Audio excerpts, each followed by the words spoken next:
인간들은 말한다. 고양이는 기억하지 못한다고. 우리가 그저 본능으로만 산다고. 하지만 그들은 틀렸다. 나는 기억한다. 모든 것을. 2024년 11월 3일 강원도 산속. 그날 내가 사랑하는 사람이 버려졌다. 그리고 나는 절대 포기하지 않았다. 내 이름은 바미, 점박이 고양이. 인간들은 내가 불길하다고 말하지만 한 사람만은 달랐다. 박만호, 내가 이 세상에서 가장 사랑하는 인간. 그는 나를 밤이라고 불렀다. 칠흑같이 어두운 밤에 구해줬다고. 5년 전 겨울, 나는 죽어가고 있었다. 추위에, 굶주림에, 두려움에 나는 그냥 눈을 감으려고 했다. 그때 느꼈다. 따뜻함을. 할아버지의 손이 나를 집어들었을 때 그 순간 나는 결심했다. 이 사람을 평생 지키겠다고. 그리고 5년이 흘렀다.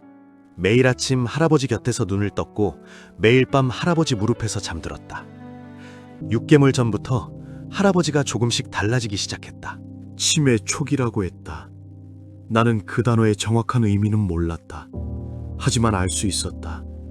할아버지가 조금씩 흐려지고 있다는 것을. 어느 날은 집 열쇠를 찾지 못했다. 3시간 동안 나는 그의 옆에 앉아 기다렸다. 결국 내가 찾아냈다. 옷장 서랍 속에. 할아버지는 울었다. 나는 그의 무릎에 올라가 얼굴을 핥았다. 괜찮다고 말하고 싶었다. 내가 있다고. 그런데 다른 인간들은 달랐다. 저 두 사람, 할아버지의 아들과 며느리. 나는 처음부터 싫었다. 당연하지. 너희 냄새가 좋지 않았으니까. 거짓말과 탐욕의 냄새, 고양이는 안다. 누가 위험한지, 누가 가짜인지. 그날 밤 나는 이상한 예감이 들었다. 뭔가 나쁜 일이 일어날 것 같은. 그리고 며칠 후 그 예감은 현실이 됐다. 그날 아침 할아버지는 평소보다 더 불안해 보였다. 계속 방을 돌아다니며 뭔가를 확인했다. 지갑, 약, 사진. 거실에 민호와 지연이 웃고 있었다. 저 가짜 웃음. 나는 그들의 진짜 얼굴을 알고 있었다. 할아버지가 나를 안았다. 평소보다 더 꽉, 더 오래. 나는 그의 심장 소리를 들었다. 빠르게 뛰고 있었다. 두려움의 리듬. 차에 타려는 순간 지연의 목소리가 날카로웠다. 마치 유리조각처럼. 나는 할아버지 품에서 저 두 사람을 째려왔다. 너희를 지켜보고 있다고. 차는 서울을 떠났다. 점점 더 멀리, 더 높이. 나는 창밖을 계속 봤다. 익숙한 냄새들이 사라지고 낯선 바람이 불어왔다. 인간들은 모른다. 고양이의 청력이 얼마나 예민한지. 앞좌석에서 들려오는 속삭임. 여기서 5km 더. 사람 없는 곳 맞지? 길은 점점 좁아졌다. 나무들은 더 빽빽해졌다. 그리고 차가 멈췄다. 그 순간 나는 알았다. 이게 마지막이라는 것을.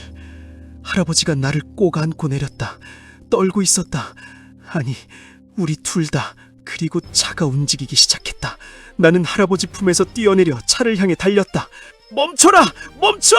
내 할아버지를 두고 가지 마! 하지만 차는 멈추지 않았다. 뒤돌아보지도 않았다. 나는 그 자리에 멈춰섰다. 심장이 터질 것 같았다. 폐가 불타는 것 같았다. 그리고 돌아봤다. 할아버지가 쓰러져 있었다. 2024년 11월 3일 오후 2시. 우리는 버려졌다. 평범한 고양이였다면 겁에 질렸을 것이다. 울기만 했을 것이다. 하지만 나는 다르다. 5년 전 할아버지가 나를 구했을 때 나는 맹세했다. 이 사람만은 반드시 지킨다. 그래서 나는 움직였다. 첫 번째 할 일, 증거를 찾는 것. 인간들은 모른다. 고양이의 후각이 얼마나 예민한지, 고양이의 기억력이 얼마나 정확한지. 나는 차가 지나간 길을 따라갔다. 타이어 자국, 배기가스 냄새, 그리고 이것. 지연의 머플러 조각. 창문에 걸려 떨어진 거다. 나는 이 냄새를 안다. 증거 하나. 나는 할아버지에게 돌아왔다. 그는 여전히 그 자리에 앉아 멍하니 있었다. 하지만 이것만으로는 부족하다. 더 많은 증거가 필요해. 나는 계속 찾았다. 발톱으로 흙을 파고 코로 냄새를 맡고 눈으로 모든 것을 확인했다. 그리고 발견했다. 구겨진 총이. 나는 글을 읽을 수 없다. 하지만 할아버지의 표정으로 알 수 있었다. 이게 이유라는 것을. 국가보훈부, 무공훈장을 받은 국가유공자, 월 168만 원. 돈 때문에 나중에 알게 됐다. 할아버지가 얼마나 대단한 사람인지. 1967년 베트남 전쟁 참전 용사로 치열한 전투 중에 무너진 건물에서 동료 병사 2명을 구했다. 하지만 그는 단 한 번도 자랑하지 않았다. 아들에게도 말하지 않았다. 그리고 그 며느리는 돈을 찾았다. 인간들은 때때로 너무 탐욕스럽다. 그래서 우리 고양이보단 못하다. 하지만 지금은 화낼 시간이 없다. 해가 지고 있다. 그리고 11월 산속의 밤은 치명적이다. 온도가 떨어지고 있다. 빠르게. 할아버지가 떨기 시작했다. 입술이 파래지고 있다. 저체온증. 나는 이 단어를 안다. 예전에 내가 겪었던 것. 5년 전 그날 밤처럼 할아버지도 그렇게 되는 건가? 안 돼. 절대 안 돼. 나는 할아버지 품으로 파고들었다. 내 체온을 그에게 전해주려고. 하지만 나는 너무 작다. 4kg짜리 고양이 한 마리로는 76세 노인을 따뜻하게 할 수 없다. 미안해 할아버지. 하지만 나는 가야 한다. 도움을 찾으러. 나는 달렸다. 어둠 속을, 두려움 속을. 하지만 멈출 수 없었다. 고양이는 밤에 잘 본다. 하지만 이런 깊은 산 속에서는 나도 위험하다. 조심해야 한다. 내가 다치면 할아버지를 구할 수 없다. 저건 불빛. 인간이 있다. 도움을 요청해야 한다. 나는 문 앞에서 온 힘을 다해 울었다. 도와줘. 제발. 누군가 죽어가고 있어. 나는 이 인간을 안다. 6개월 전 나는 산에서 길을 잃었었다. 할아버지를 찾다가 덫에 걸렸다. 그때 이 사람이 나를 구해줬다. 그때 나는 이 사람의 냄새를 기억했다. 선한 사람의 냄새. 그리고 지금 나는 다시 이 사람을 찾았다. 따라와. 빨리. 시간이 없어. 이 사람은 안다. 동물의 언어를. 나는 다시 달렸다. 이번에는 혼자가 아니다. 10분. 정확히 10분이 걸렸다. 나는 길을 완벽하게 기억하고 있었다. 할아버지는 움직이지 않았다. 나는 할아버지 얼굴을 핥았다. 버티세요. 조금만 더. 정호라는 이름의 이 인간은 천사였다. 그는 담요를 덮어주고 따뜻한 차를 먹이고 상처를 치료했다. 나는 단 1초도 할아버지 곁을 떠나지 않았다. 할아버지가 눈을 떴다. 할아버지와 정호가 대화했다. 버려졌다고. 아들이. 보훈처 서류. 168만 원. 돈 때문에. 나는 정호의 표정이 변하는 걸 봤다. 분노로. 그 순간 나는 결심했다. 이대로 끝낼 수 없다. 해가 뜨고 있다. 그리고 나의 진짜 일이 이제 시작이다. 나는 밤새 잠들지 않았다. 잠들 수 없었다. 인간들은 증거가 필요하다고 한다. 말로만으로는 안 된다고. 그래서 나는 증거를 찾으러 가야 한다. 해가 뜨자마자 나는 문 앞에서 긁었다. 아주 중요한 것. 나는 그를 현장으로 데려갔다. 할아버지가 버려진 바로 그곳. 나는 어제 발견한 것을 보여줬다. 하지만 그것만으로는 부족하다. 나는 어제 여기서 이상한 냄새를 맡았다. 전자기기 냄새. 휴대용 녹음기였다. 나는 몰랐다. 그게 뭔지. 하지만 중요한 거란 건 알았다. 몇 달 전부터 기억이 끊기는 순간이 괴로웠던 할아버지는 아침마다 녹음기를 주머니에 넣어두었다가 저녁에는 다시 들으며 기억의 끈을 놓지 않고 있었던 거다. 녹음기는 멀쩡했다. 그리고 그 목소리들이 흘러나왔다. 아버지 기억 못하잖아. 여기 두면 알아서 끝나겠지. 고양이는 버려도 돼. 저 고양이만 없으면 나를 말하는 거다.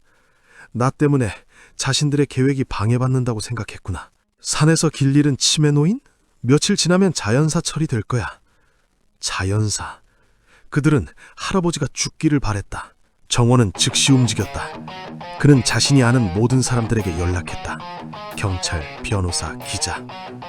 나는 그의 옆에 앉아 지켜봤다.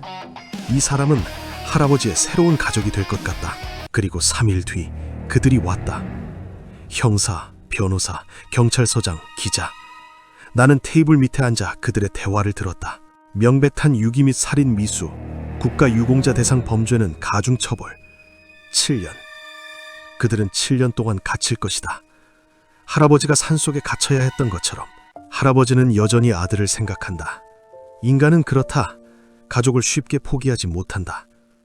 나는 할아버지 무릎에 올라가 그의 얼굴을 올려다봤다. 진짜 가족은 여기 있어요. 나, 그리고 정호. 이제 끝낼 시간이다. 인간의 세상에는 법이라는 게 있다. 옳고 그름을 가리는 규칙. 5일 후 서울. 민호 부부의 집. 그들은 안전하다고 생각했다. 벌써 5일 됐네. 아무 일도 없어. 고양이는 어떻게 됐을까? 아마 늑대밥 됐겠지. 늑대밥? 나를? 웃기고 있네. 그리고 그 순간이 왔다. 문이 열리고 경찰들이 나타났다. 박민호, 서지연 씨, 직계존속 유기 및 살인미수로 체포합니다. 나는 그 현장에 없었다. 할아버지는 TV로 그 장면을 봤다. 76세 국가유공자 유기 사건의 영웅은 한 마리의 고양이였습니다. 영웅? 나는 영웅이 아니다. 나는 그냥 할아버지를 사랑할 뿐. 나는 그의 심장 소리를 들었다. 이제 안정적이다. 더 이상 두려워하지 않는다. 재판은 빨랐다. 증거가 너무 명확했으니까.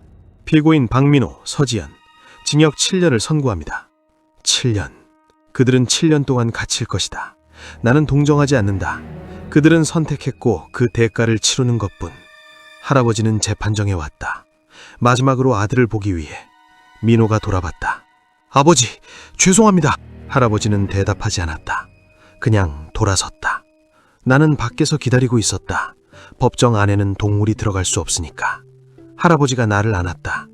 밤아, 이제 끝났어. 이제 끝났어. 그리고 새로 시작하는 거야. 지금은 2025년 봄. 우리는 정오의 산장에서 살고 있다. 아침마다 할아버지는 창문을 열고 산공기를 마신다. 예전보다 웃음이 많아졌다. 치매는 여전히 진행 중이다. 할아버지는 가끔 내 이름을 잊는다. 하지만 나를 쓰다듬는 손길은 여전히 따뜻하다. 그것만으로 충분하다. 정호는 이제 진짜 가족이 됐다. 서류상으로도.